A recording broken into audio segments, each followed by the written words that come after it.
So let's talk about what I learned with regards to the outdoor retailer and paddles. Paddles are interesting. There's a lot of paddles out there now that are basically outrigger or kayak canoe paddles that have a flat surface on the back. And I've explained this before. We have a different way of paddling our SUPs. Again, we're on a planing platform, not a displacement hull.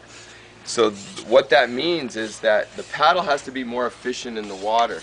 No longer is your fulcrum point 5 inches away from the paddle. It's now 50 to 45 inches away from the paddle.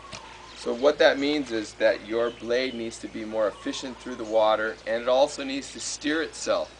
If you have a blade that has a flat surface on it, or is not shaped properly to fit under the edge of the hull of the board, it will wander, it will cavitate, and it also does not apply the pressure of the water how it's supposed to be applied for a planing hull. And I'll explain.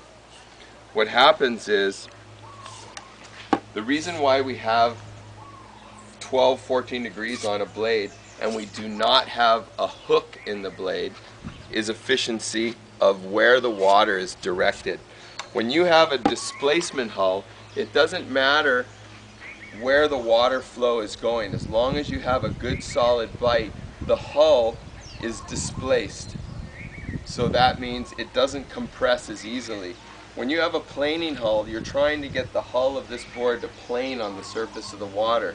So what that means is the water flow off the paddle needs to be pushed down. If it's pushing down, it's lifting the planing hull up. Okay?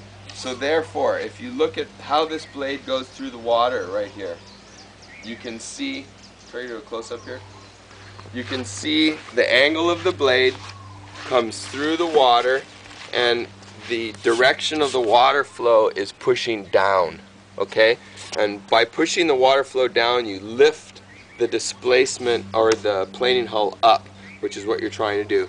As you come through the stroke, you can see the water is still being pushed down. Push down, push down. At this point, you release and you come across for the next stroke. So real important that the blade has at least a 12 to 14 degree bend in it so you can continue to push the water down.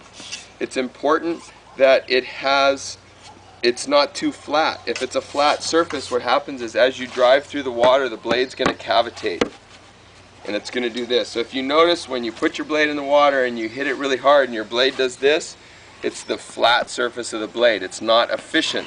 That's why we have this patented design large dihedral, and the way the curves are set on this paddle, it actually steers the blade and pushes the water in the desired direction that you want, down.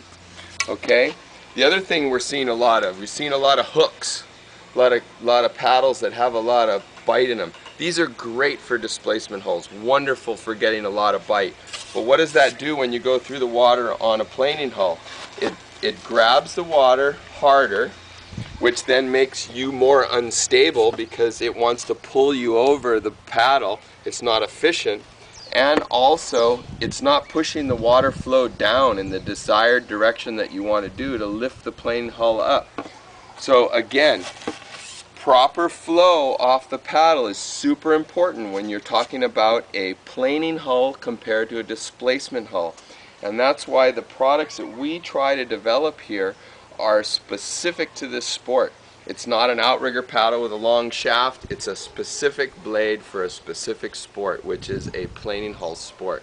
So that's a quickie explanation of how we learned more at the outdoor retailer, because these customers are very knowledgeable in the differences between planing hulls and displacement hulls and what paddles do in the water. And I thought it's real important to share this with other people who may be looking at what equipment to buy. So what are we trying to do when we're making this stroke? Just a quick stroke thing, stroke technique thing. You're trying to have the least amount of body, an efficient blade that pushes the water down, no hooks, no scoops, no Big Macs, no French fries. Just a nice blade that has a clean dihedral that draws straight through the water and forces the water down with a 12 to 14 degree bend. The stroke is off the top arm and releases. Everything is in the twist. The more back you throw into, if you look into the stroke, if you throw your back into it and you come over like this, look what direction the blade is pointing right now. The blade is pulling the water down or up. And what's that doing? It's pushing down this planing hull. So you're defeating the purpose. So people that use larger blades, scoop blades, all these things that are looking for more bite to catch a wave, or you're thinking that, oh well, I need a bigger blade so I can catch waves more. What happens with a bigger blade, or blades with too much bite in them, is that you have to start driving over them harder, and the board never planes. The board just compresses. We're trying to catch a wave, or you're trying to go fast. You're trying to get this board up and planing on top of the surface so that you can catch this wave. And if you keep driving over it with these big hooked blades, you're gonna slow yourself down and you're inefficient. So it's real important that you have a proper stroke, you don't use as much body, and an efficient blade will keep you from having to use too much body. It should all happen with the top arm and twist. You can see right here, if I'm paddling like this, I'm more efficient. The board is moving in one direction, forward and backwards. The minute I start doing this, I start pressing this planing hull down and it slows it down. So real important when you're paddling in waves and you're trying to catch waves and you're having a hard time, it's not about how hard or how much you're pulling, it's about getting that board up and planing on the surface. So your stroke should be really short, quick, and you should have the least amount of body movement as possible.